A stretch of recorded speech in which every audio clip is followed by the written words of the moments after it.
24ರಿಂದ 36 ಗಂಟೆ ಒಳಗೆ ಮಹತ್ವದ ಒಂದು ಸುದ್ದಿ ನಮ್ಮ ಕಿವಿಗಂತೂ ಬೀಳುತ್ತೆ. ಯಾವುದೇ ಸಂದರ್ಭದಲ್ಲಿ ಏನು ಬೇಕಾದರೂ ಆಗಬಹುದು. ಈಗ ಮತ್ತೊಂದು ಯುದ್ಧಕ್ಕೆ ಇದು ಬಹಳ ಬಹಳ ಬಹಳ ಕಠಿಣ ಸಂದರ್ಭ ಪಾಕಿಸ್ತಾನಕ್ಕೆ. ತಿನ್ನಕ್ ದುಡ್ಡಿಲ್ಲ, ಅಲ್ಲಿ ಯುದ್ಧ ಎಲ್ಲಿಂದ ಮಾಡ್ತಾರೆ ಅವರು. ನಮಸ್ಕಾರ, ಸ್ಪೀಡ್ ಪ್ಲಸ್ ಕರ್ನಾಟಕದ ವಿಶೇಷ ಕಾರ್ಯಕ್ರಮಕ್ಕೆ ಸ್ವಾಗತ. ನಾನು ನಿಮ್ಮ ಕಿರಿಕೀರ್ತಿ. ಮುಂದಿನ 24ರಿಂದ 36 ಗಂಟೆ ಒಳಗೆ, ಮುಂದಿನ 24 ಗಂಟೆಯಿಂದ 36 ಗಂಟೆಯೊಳಗೆ ಏನು ಬೇಕಾದರೂ ನಡೀಬೋದು. ಮೋದಿಯವರ ಮನೆ ನಿನ್ನೆ ರಾತ್ರಿಯಿಂದ ವಾರ್ ರೂಮ್ ತರ ಕನ್ವರ್ಟ್ ಆಗ್ಬಿಟ್ಟಿದೆ. ಮಿನಿಸ್ಟರ್ಗಳ ಮೇಲೆ ಮಿನಿಸ್ಟರ್ಗಳು, ಸೇನಾ ಮುಖ್ಯಸ್ಥರು ಒಬ್ಬರಾದ ಮೇಲೆ ಒಬ್ರು ಮ್ಯಾರಥಾನ್ ಮೀಟಿಂಗ್ಗಳನ್ನ ಮೋದಿಯವರು ಮಾಡ್ತಾ ಇದ್ದಾರೆ. ಮತ್ತೊಂದು ಕಡೆ ಸೇನೆಗೆ ಸಂಪೂರ್ಣ ಫ್ರೀ ಹ್ಯಾಂಡ್ಸ್, ಅಂದ್ರೆ ನಿಮ್ಗೆ ಫುಲ್ ಸ್ವಾತಂತ್ರ್ಯ, ನೀವು ಏನು ತೀರ್ಮಾನ ತಗೋತೀರಾ ತಗೊಳ್ಳಿ, ನೋ ಕಂಟ್ರೋಲ್, ಯಾರ ಕಡೆಯಿಂದ ಯಾವುದು ಕೊಕ್ಕೆ ಇಲ್ಲ, ಏನು ಬೇಕಾದರೂ ಮಾಡಿ ಅಂತ ಸೇನೆ ಆ ಮಾತನ್ನು ಕೇಳ್ಕೊಂಡು ಹೋಗಿ ಅದರ ಪ್ಲಾನ್ ಅನ್ನು ಅದು ಮಾಡ್ತಾ ಇದ್ರೆ, ಈ ಕಡೆ ಗುಪ್ತವಾಗಿ ಸಭೆಗಳು ನಡೀತಾ ಇದೆ. ಲಾಸ್ಟ್ ಟೈಮು ಇಂಥದ್ದೇ ಸಭೆಗಳು ನಡೆದಾಗ ಸರ್ಜಿಕಲ್ ಸ್ಟ್ರೈಕ್ ಆಗಿತ್ತು 2019ರಲ್ಲಿ, 2025ರಲ್ಲಿ ಮತ್ತೆ ಅಂಥದ್ದೇ ಸಭೆಗಳು. ಇದು ಸೆಕ್ಯೂರಿಟಿಗೆ ಸಂಬಂಧಪಟ್ಟ ಹಾಗೆ, ದೇಶದ ರಕ್ಷಣೆಗೆ ಸಂಬಂಧಪಟ್ಟ ಹಾಗೆ, ಹಾಗೂ ಯಾರಾದರೂ ಮೇಲೆ ಸೇಡು ತೀರಿಸಿಕೊಳ್ಳುವ ಅಥವಾ ಒಂದು ರಿವೆಂಜ್ ಅನ್ನ ವಾಪಸ್ ಕೊಡಬೇಕು ಅಂತಂದ್ರೆ ಏನು ಮಾಡಬೇಕು ಅಂತಹ ಸಂದರ್ಭಗಳಲ್ಲಿ ಮಾಡುವಂತಹ ಸಭೆಯನ್ನ ಇವತ್ತು ಭಾರತ ಸರ್ಕಾರ ಮಾಡ್ತಾ ಇದೆ.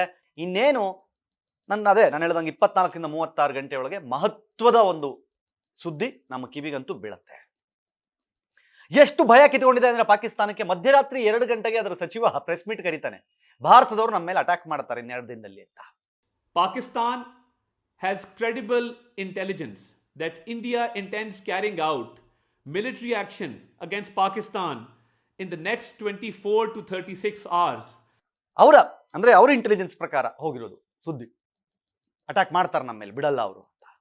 ನಾವು ಹಿಂಗ್ ಮಾಡ್ಬಿಡ್ತೀವಿ ಅಂತಂದ್ರೆ ನೀವು ನಂಬ್ತಿರೋ ಇಲ್ಲೋ, ಬಾರ್ಡರ್ಗಳಲ್ಲಿರೋ ವಾಚ್ ಟವರ್ಗಳಲ್ಲಿ ಯಾವಾಗಲೂ ಪಾಕಿಸ್ತಾನಿ ಆರ್ಮಿಯವರು ಇರ್ತಾರಲ್ಲ, ವಾಚ್ ಟವರ್ ಅಲ್ಲಿ ಯಾರೂ ಇಲ್ಲ. ಯಾವಾಗ ಮೋದಿ ಗುಡುಗಿದ್ರು ವಾಚ್ ಟವರ್ ಅಲ್ಲಿ ಸಹಜವಾಗಿರ್ತಿದ್ದ ಪಾಕಿಸ್ತಾನ ಸೇನೆ ಅಲ್ಲಿಂದ ವಾಚ್ ಟವರ್ ಇಂದ ವಾಪಸ್ ಕರ್ಸ್ಕೊಂಡಿದೆ.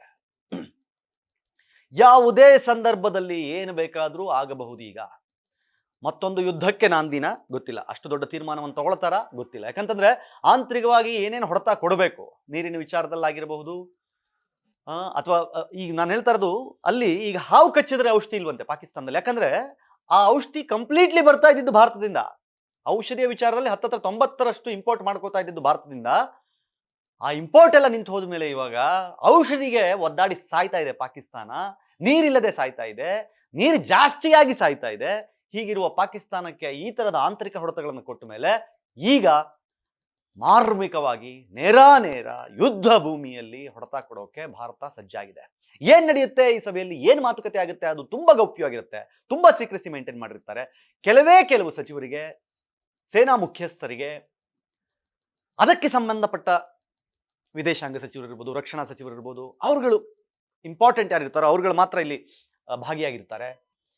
ಫಿನಾನ್ಸ್ ಮಿನಿಸ್ಟ್ರು, ಏನೇನಾಗಬಹುದು ಅನ್ನೋದನ್ನೆಲ್ಲ ಗಮನಹರಿಸಿ ಕೂಲಂಕುಷವಾಗಿ ನೋಡಿ ಹೆಂಗೆ ಹೊಡಿಬೇಕು, ಎಲ್ಲಿ ಹೊಡಿಬೇಕು. ಯಾಕಂತಂದ್ರೆ ಇವಾಗ ಉಳಿದ ರಾಷ್ಟ್ರಗಳಿಗೆ, ಅಂದ್ರೆ ಭಾರತ ಸ್ನೇಹಿ ರಾಷ್ಟ್ರಗಳು ಏನಿದಾವೆ, ನೀವು ಯೋಚನೆ ಮಾಡಿ, ಒಂದು ಕಡೆ ರಷ್ಯಾದಿಂದ ಯುದ್ಧ ವಿಮಾನಗಳು ಬಂದು ಇಳಿತಾ ಇದೆ, ಮತ್ತೊಂದು ಕಡೆ ಅಮೆರಿಕಾದಿಂದ ಯುದ್ಧ ವಿಮಾನಗಳು ಬಂದು ಭಾರತಕ್ಕೆ ಇಳಿತಾ ಇದೆ, ಇಸ್ರೇಲ್ನಿಂದ ಯುದ್ಧ ವಿಮಾನಗಳು ಬಂದು ಭಾರತಕ್ಕೆ ಇಳಿತಾ ಇದೆ. ಅಂದ್ರೆ ಸಪೋರ್ಟ್ ಕೊಡ್ಲಿಕ್ಕೆ, ಭಾರತಕ್ಕೆ ಸಪೋರ್ಟ್ ಮಾಡ್ಲಿಕ್ಕೆ. ಮತ್ತೊಂದು ಕಡೆ ಚೈನಾ ಪಾಕಿಸ್ತಾನಕ್ಕೆ ಸಪೋರ್ಟ್ ಮಾಡ್ತೀನಿ ಅಂತ ಹೇಳ್ತಾ ಇದೆ. ಬಟ್ ನೇರಪ್ಪ ಚೈನಾ ಬರೋದಿಲ್ಲ ಈ ವಿಚಾರದಲ್ಲಿ. ಯಾಕಂತಂದ್ರೆ ಅವ್ರಿಗೆ ಗೊತ್ತು, ಹಿಂಗೆಲ್ಲಾದ್ರೂ ಆಗಿ ಟ್ರೇಡ್ ವಾರ್ ಮಾಡ್ಕೊಂಡ್ರೆ, ಆಲ್ರೆಡಿ ಅಮೆರಿಕಾದ ಹತ್ರ ಹೊಡೆಸ್ಕೊಂಡಿದೀವಿ, ಭಾರತ ಹತ್ರನೂ ಹೊಡೆಸ್ಕೊಂಡ್ರೆ ನಮ್ಮ ಎಕ್ಸ್ಪೋರ್ಟ್ ನುಚ್ಚು ನೂರಾಗಿ ಚೀನಾ ರಾಷ್ಟ್ರ ಎಕ್ಕುಟ್ಟು ಹೋಗುತ್ತೆ ಅಂತ ಅವ್ರಿಗೆ ಗೊತ್ತಿದೆ. ಹಾಗಾಗಿ ಬ್ಯಾಕ್ ಸಪೋರ್ಟ್ ಮಾಡ್ಬೋದು ಅಷ್ಟೇ, ಬಿಟ್ರೆ ನೇರ ಬರೋದು ಕಷ್ಟ ಇದೆ. ಮತ್ತೊಂದು ಕಡೆ ಟರ್ಕಿನೂ ಉಲ್ಟಾ ಹೊಡೆಯೋ ಸಾಧ್ಯತೆಗಳು ಕಾಣ್ತಾ ಇದೆ. ಇನ್ನೊಂದು ಕಡೆ UAE ನಮ್ಮ ಜೊತೆಗಿದೆ ಅಂತ ಹೇಳಿ ಪಾಕಿಸ್ತಾನ ಹೇಳ್ಕೊಂಡು ಓಡ್ತಾ ಇದೆ. ಯಾವತ್ತೂ ಸಹಿತ ಟೆರರಿಸಂಗೆ UAE ಸಪೋರ್ಟ್ ಮಾಡಿದಂತಹ ಉದಾಹರಣೆಯೂ ಇಲ್ಲ. ಮುಸ್ಲಿಂ ರಾಷ್ಟ್ರ ಎನ್ನುವ ಕಾರಣಕ್ಕೆ ಪಾಕಿಸ್ತಾನದ ಪರವಾಗಿ ನಿಲ್ಲುತ್ತೆ ಅನ್ನುವ ಗ್ಯಾರಂಟಿಯೂ ಇಲ್ಲ. ಅದು ಭಾರತದ ಫ್ರೆಂಡ್ಲಿ ನೇಷನ್ ಆಗಿ ಬಹಳ ವರ್ಷಗಳಿಂದ ಮೇಂಟೈನ್ ಮಾಡ್ಕೊಂಡು ಬಂದಂತಹ ರಾಷ್ಟ್ರ ಅದು. ಸೊ ಹಾಗಾಗಿ ಇದು ಬಹಳ ಬಹಳ ಬಹಳ ಕಠಿಣ ಸಂದರ್ಭ ಪಾಕಿಸ್ತಾನಕ್ಕೆ. ಗೊತ್ತಿಲ್ಲ, ಆಲ್ರೆಡಿ ಭಿಕ್ಷೆ ಬೇಡ್ತಾ ಇದೆ. $1 ಬಿಲಿಯನ್ ಚೀನಾ ಹತ್ರ ಕೇಳ್ತಾ ಇದೆ, ವಿಶ್ವಸಂಸ್ಥೆ ಹತ್ರ, ವಿಶ್ವ ಬ್ಯಾಂಕ್ನ ಹತ್ರ ಮತ್ತೆ ಸಾಲ ಕೇಳ್ತಾ ಇದೆ, ಒದ್ದಾಡ್ತಾ ಇದೆ. ದುಡ್ಡಿಲ್ಲ, ತಿನ್ನಕ್ ದುಡ್ಡಿಲ್ಲ. ಅಲ್ಲಿ ಯುದ್ಧ ಎಲ್ಲಿಂದ ಮಾಡ್ತಾರೆ ಅವರು. ಅವ್ರದ್ದು ಇಡೀ ವರ್ಷದ ಟೋಟಲ್ ಏನು ಆರ್ಮಿ ಬಜೆಟ್ ಏನಿದೆ ಅದರಲ್ಲಿ ಬರೀ ನಮ್ದೊಂದು ಯುದ್ಧ ವಿಮಾನಗಳನ್ನು ತರಲಿಕ್ಕೆ ನಾವು ಅಷ್ಟು ಖರ್ಚು ಮಾಡ್ಬಿಡ್ತೀವಿ. $7 ಬಿಲಿಯನ್ ಏನು. ಆ ತರಹದ ಒಂದು ರಾಷ್ಟ್ರ ದೊಡ್ಡ ದೊಡ್ಡ ಪುಡಾಂಗ ತರ ಪೋಸ್ಗಳನ್ನ ಕೊಡ್ತಾ ಇದೆ, ಏನು ಮಾಡಲ್ಲ ಅನ್ನೋ ತರ.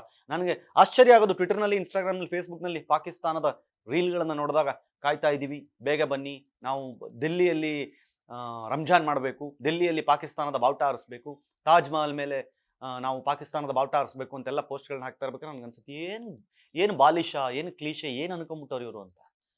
5,000 6,000 ಜನ ಸೈನಿಕರೇ ಆಲ್ರೆಡಿ ರಿಸೈನ್ ಮಾಡ್ಬಿಟ್ಟು ಹೋಗ್ಬಿಟ್ರಂತೆ. ಸವಾಸನೆ ಬೇಡ, ಇಲ್ಲಿರೋ ಎಕ್ವಿಪ್ಮೆಂಟ್ಸಿಗೆ, ಇಲ್ಲಿರೋ ನಮಗೆ ಸ್ಟ್ರೆಂತ್ಗೆ ಇಂಡಿಯಾದವ್ರು ಬಂದು ಧೂಳಿಪಟ ಮಾಡಿ ಧ್ವಂಸ ಮಾಡಿ ಹೋಗ್ಬಿಡ್ತಾರೆ, ನಮ್ಮನ್ನು ಬಿಟ್ಟುಬಿಡಿ ಅಂತೇಳಿ ರಿಸೈನ್ ಮಾಡ್ಬಿಟ್ಟು ಹೋಗ್ಬಿಟ್ಟವ್ರು. ಅಲ್ಲಿ ಪರಿಸ್ಥಿತಿ ಹಂಗಿದೆ.